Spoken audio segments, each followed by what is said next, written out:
Okay, so apparently you have this guy here, and then this guy, girl, transgendered person, born a male, looking like a female. The cops come up onto this situation. They see the man, and they see what looks to be a woman. And if you look closely, the guy only, as soon as the cops show up, they just start shooting. And apparently they had been at this home earlier that day. The same cop. So then the same cop should have known. Now, if you look closely, he's holding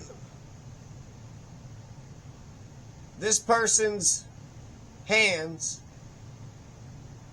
and this person has a knife. So this person is the invader. This is the homeowner.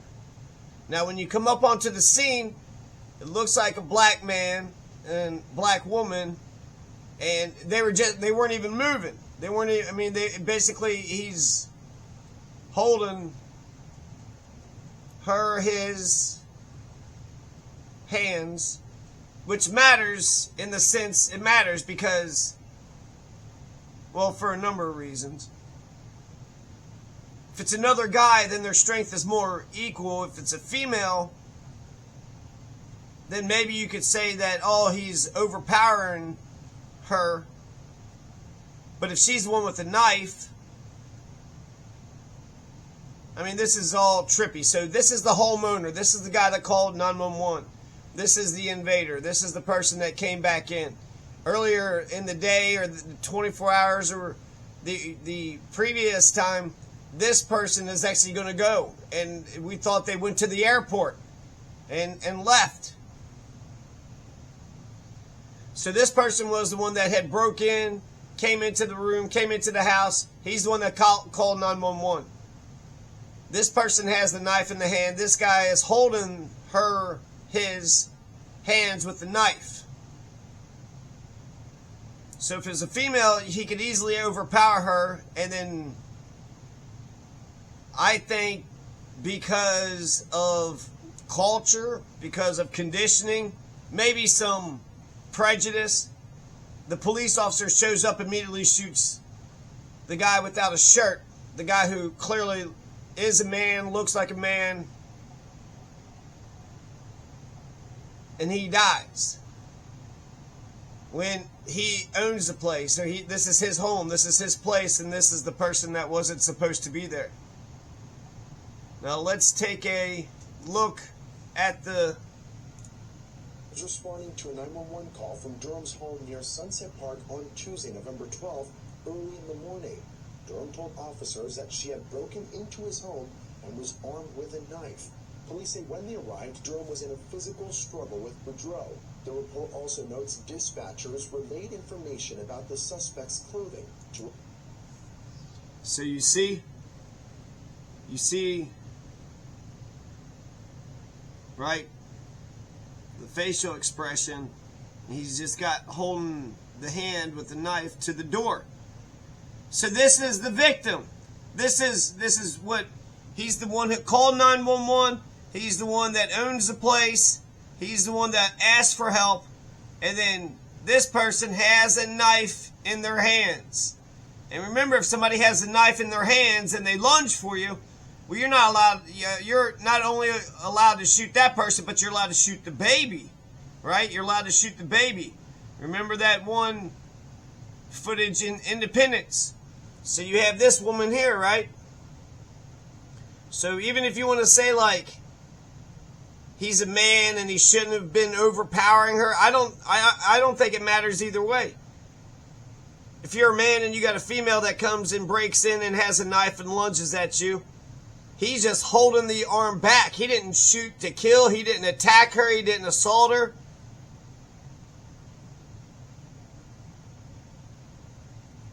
Now this here, they're going to do it differently. Instead of just grabbing her arms and holding her arms back, or there's actually going to be physical violence. There's going to be a use of force.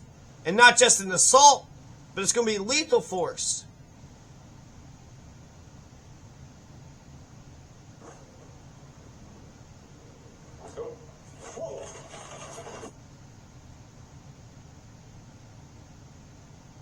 So if somehow you could just say that, I don't even know how you could say that. I mean, even if you were to say that it's a woman, so he was overpowering her, he came up to the scene and immediately just shot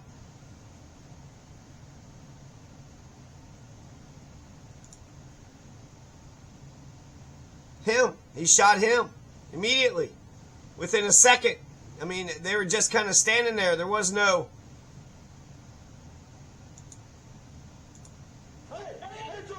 The 31-year-old suspect accused of invading the house of... Hands off the knife. Hands off the knife. So it was Alejandro Boudreaux is what they're saying, but formerly it was Robert Boudreaux Williams.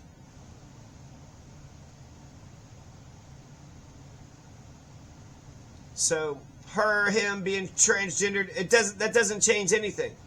The cop comes up, shoots the guy, the homeowner, the guy who's the victim, the guy who's holding the knife back. He didn't assault him, her. He didn't shoot him, her. He's being peaceful. It's incredible how much restraint as citizens we're supposed to have when... From Broward County, Florida. It was just over a week ago when Durham called police for help, but when Metro Officer Alexander Bookman entered Durham's house, he saw Durham and Boudreaux struggling over a knife and fatally shot Durham. According to Boudreaux's arrest report, she wanted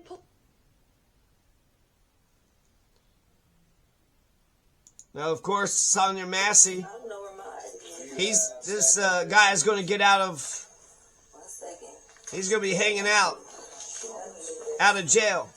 Now, typically, if you kill somebody, they'll give you a $1 million bond, right? And you got to stay in jail. You got to get a pen and paper. Hope that you don't get raped by the prison guards or shanked by the inmates.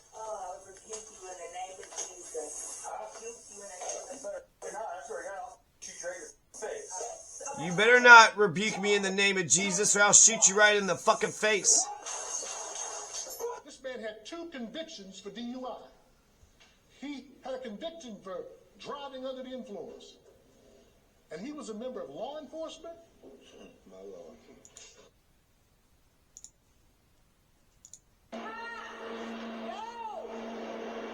And then there's the Daniel Penny case. Reported in the Broadway Lafayette subway station in Manhattan last May 1st at 2:24 p.m. The woman filming, Yvette Rosario, has just witnessed a struggle in her... Daniel Penny is going to put Jordan Neeley in the chokehold for 5 minutes, 6 minutes. The man in the white t-shirt being held on the floor is Jordan Neeley. He is 30 years old, homeless, and diagnosed with schizophrenia. He boarded the train at the previous stop. Witnesses say Neeley entered the car and immediately began threatening passengers, saying he was, quote, ready to die and would kill a motherfucker. Daniel Penny, a 24-year-old student and former Marine from Long Island, took Neeley to the ground and put him in a chokehold. He's the blonde guy there, restraining Neeley. So I had heard his interview, and he was kind of saying, just like you guys, you got to intervene even if you're off duty. And chokeholds were made illegal. They stopped the stop and frisk, and then they made the chokeholds illegal. And then how much pressure? Is it a rear naked chokehold? Is it a nice, comfortable sleeper hold? Does this guy know enough? And then also, Jordan Neeley didn't attack anybody. He threatened to, and you're not supposed to threaten people. So if a cop was going to arrest him, you would hold him down and then you would put handcuffs on him, right? Hold him down and make sure he doesn't harm anybody. So he did say those things, but I'm wondering as a homeless person if maybe he had just tried to say that once. I saw a video where he was just dancing too. So as a homeless person, you're just like, man, I'm about to lose it. You better give me your money because this is it. Today's the last day for me. I'm ready to go to jail unless you give me your damn money. He didn't even talk about robbing anybody. He didn't even talk about taking anybody's stuff. All he said was something about killing everybody in the subway and that he was ready to go to jail. These 6 minutes will change everything for both men. 5 minutes, 6 minutes. Neeley will be rushed to the hospital and declared dead. And then look at how he's holding his hands. He's kind of holding his hands like he's barely moving, like he can't move, like he's being choked to death. And then they're acting like he's sitting there. Daniel Penny had asked him, hey, you know, make sure he's not going crazy. But he's trying to fight to get out of it because of course you would. So Daniel Penny actually makes physical contact first. So in a way with free speech, you know, words are words, but then actions are actions. But then to threaten somebody, I feel like you probably should take a threat pretty serious. If somebody says, I'm going to punch you in your mouth and I'm going to steal your stuff and then I'm going to throw you down a flight of steps. Well, they have intent to do harm. And there's intention there. And they just declared that they're going to do something bad. And so there's a balancing test, right? There's a balancing test. I don't feel like, well... Penny will go to a police precinct where his statement will kick off a legal case that's ongoing right now in Manhattan. It's one that could land... Just 6 minutes is just too fucking long. This case 2 minutes is just too fucking long. Immediately. On one side, those who say Penny is a racially motivated murderer, a vigilante who thought he could put his hands on a poor black man because he was poor and black. On the other, those who believe I don't even know if it's a racial thing. I don't even know if it's a racial thing. Crime and inaction from government. I don't think it's so much a racial thing. Even if it was a white person, maybe Daniel Penny would have done the same thing. But Daniel Penny would be holding down a white person for 6 minutes until the guy dies, until the guy stops moving. You're trying to get him to stop moving because you want to kill him. And then look, he's fighting. Jordan Neeley is like fighting. And you're going to see him. And the medical examiner. But as the trial comes to a close, basic questions still remain about exactly what happened on that subway train. It all comes back to these 6 minutes, when Penny and Neeley struggled on the floor. I mean, the fact that it's racial makes it worse. But you just see how he's struggling. You can see how he can't breathe. And then you kind of see Daniel Penny's demeanor. He just seems like a psycho. He just seems like, all right, man, just stop moving. Stop moving and let you choke me to death. I mean, even if he had said some words to begin with, now he's just fighting for his life.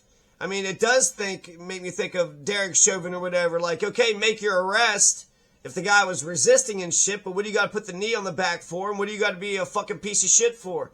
Once the guy complies, then, you know, you got what you needed. Once he was down on the ground and he was still, you know, you just kept holding him, and then when you held him after a minute or two, then he's fighting for his life. And then they mentioned K2. Something about the drug K2. I don't know much about K2, but I just read it's like a synthetic THC. But that THC doesn't make you act crazy. Look at how he acts when they get him up. Look, he can't even stand up. And then the other guy is kind of like trying to, you know, push a little life into him. Come on, get up, man. And he's kind of picking up his leg and shit. And he doesn't get up. He doesn't get up. So after 5-6 minutes, eventually Daniel Penny lets go. Penny let go of him. I had heard that there was a witness or two that were saying, you know, telling him to let go. It's a subway, so you got a whole bunch of people, right? So I didn't see or hear it. There's 2 guys helping him. So clearly they thought that, you know, the guy was a threat and that Daniel Penny was doing something decent. But I'm sure there's other people that were saying, let him go, because... yeah, I mean, what the fuck? He doesn't seem like he's a vicious fighting motherfucker, you know what I mean? This is more subdued than Tyson. This is, you know, this ain't fucking Jake Paul. This ain't no fucking boxer. This ain't no UFC, you know, Winnemucca fighter. The medical examiner says Neeley died a short time later from a chokehold. See, he just barely got up. He just barely got up. And then the coroner says that it was a compression chokehold. So he did squeeze the guy's neck. He squeezed the guy's neck until the guy died. He squeezed the guy. So for white supremacists, that's okay no matter what. No matter what you do, you know. You came up across a man and a woman, and the black man was holding the woman's back. You know, well, you shoot the guy, right? It never, for a white supremacist, it doesn't matter. It never matters. Right? Just shoot the black person no matter what. And then the cops show up to the scene, and And Jordan Neeley isn't moving. He just isn't moving at all. Now, Daniel Penny is like talking to the cops, and he's trying to be, you know, he's chilled as a motherfucker. But it's, what a fucking, he's psycho. I just feel like, okay, just because I think it's a good thing he didn't, like, do the chokehold and run off. Because they make a big deal about, like, well, he still has a pulse. Yeah, he's still, like, his heartbeat is still there, but how your heart could beat for another couple minutes. But you see him, he's just laying there. He ain't moving, he's just, like, his head's just flopping around. His legs, his arms are just... Representative Jamal Bowman went even further, calling Neeley's death an execution. But then, there is the body camera footage. So Daniel Penny does stick around, and he does answer questions. He goes to the place. Took charge.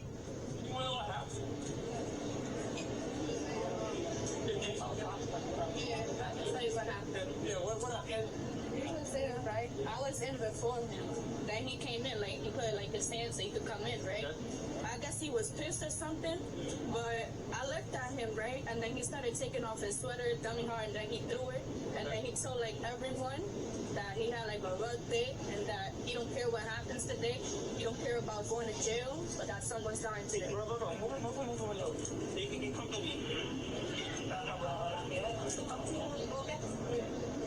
So there you go. You just got a third person, right? An eyewitness that just, he comes in, talking shit, had a bad day, takes off his sweater. Somebody's dying today. Somebody's dying today. And I don't care if I go to jail for it. So, you know, those are strong words. But taking off your sweater, I think it's a weird, I could kind of see somebody's point, like, sort of. But then the 6-minute, 5-minute chokehold on top of it, I think that's too much. And then you could just see Daniel Penny's face when he was sitting there holding him. He wasn't concerned.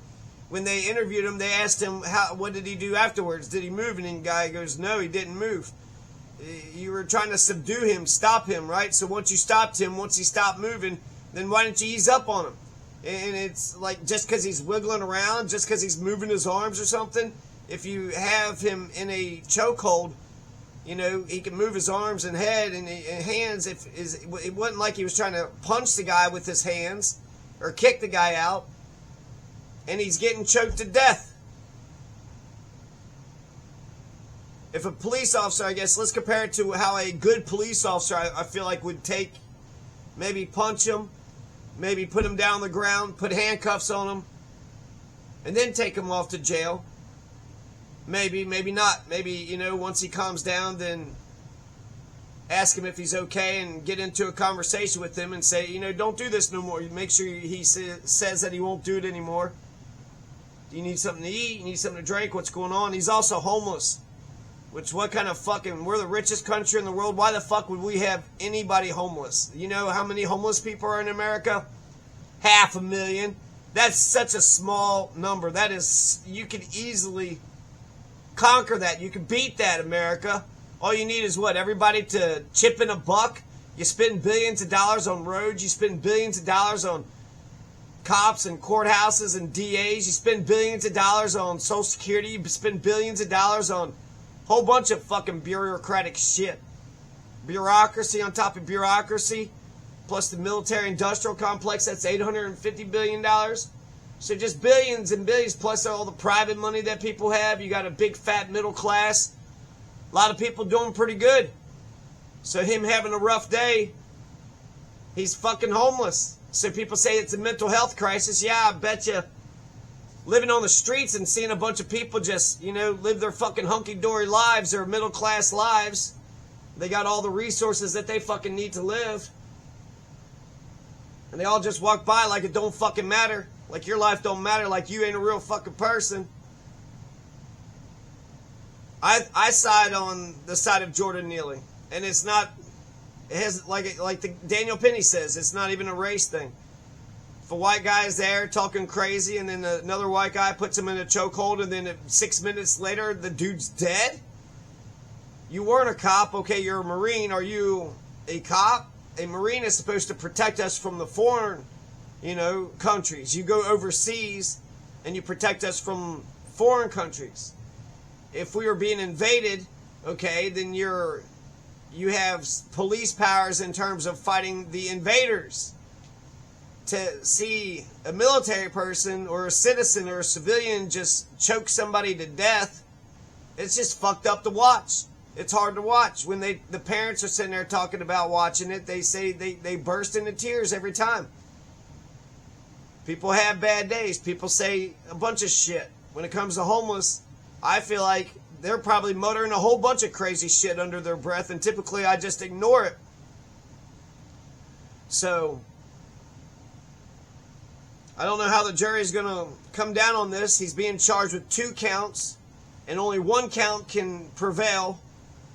Something about negligent homicide or reckless homicide.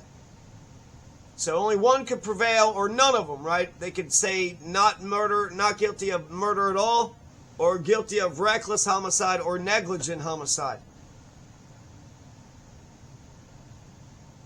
And apparently that's 15 years in jail, which homicide is just 15 years, and then you'll get parole in 7 years, so it's not even like the sentencing and the punishment isn't like, you know, a perjury charge or firing 3 warning shots. What?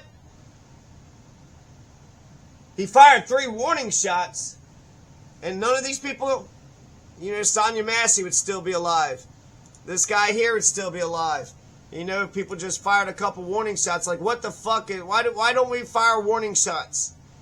Why isn't that part of the continuum of force? You use hands, you use taser, right? You use a command first, and then you use hands or feet, and then you use non-lethal, and then you use the gun. Why not add a warning shot? Why not shoot him in the arm or leg, and then use lethal force, you know?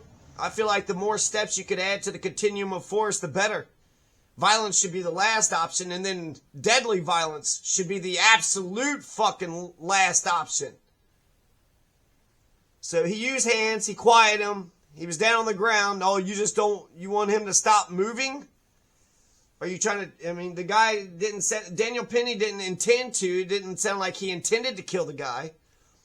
But he did intend to put a chokehold on him, and he did intend to choke him for 6 minutes. So I think there's a balancing test there, and I do fall on the side of life. I'm pro-life. I want people to live. Okay, he's had a bad day. He said some crazy shit. So if a police officer was to arrest him and took him to jail, he would still be alive. If the police officer was to temporarily detain him until he calmed down, he'd still be alive. So Daniel Penny went above and beyond what I think a typical good police officer would have done. So, do we want to see any more of this? I mean, even just watching this footage, because like I heard, like they had like, I've seen a couple of these videos where they blur out the baby that got shot. They blurred out the baby's face because you're going to protect their right to privacy, huh? You couldn't protect that baby's life, but you're going to protect that baby's privacy now. Jordan Neeley getting killed. Oh, you're going to protect his privacy? You couldn't protect his life, but you're going to protect his privacy? Get the fuck out of here. You're so overly litigious and liability. Show Jordan Neeley's face. We're grown-ups. We could see. I think that another reason why not to show the baby's face, why not show Jordan Neeley's face, so you don't think of him as human. You see a blob. You see a blurry blob. If you see their face and you see them struggling, then it's kind of like, and then you see Daniel Penny's psycho face just kind of smiling, smirking, laughing about it like, all right, man, just kind of calm down. Like it ain't shit. Whereas he's like in his death throes. I think he did too much, you know. I don't know what his punishment should be. A year in jail, I think, maybe. Maybe 15. I don't know. Throwing away forever. He did kill the person. He did kill the guy, but it wasn't like the guy didn't do shit beforehand. This guy didn't do shit at all. This guy, the cop that killed this guy, should get a bigger punishment than Daniel Penny. The cop that killed the baby, I mean, this guy here is up against the man with a knife. And then that cop in Independence, Missouri, who killed Maria Pike and Destiny Hope, well, he shot the baby first. He just immediately went straight to gun. No commands, no non-lethal force. Didn't try to get away from the situation. So, crazy fucking shit happening, man. And it's only going to get worse, too.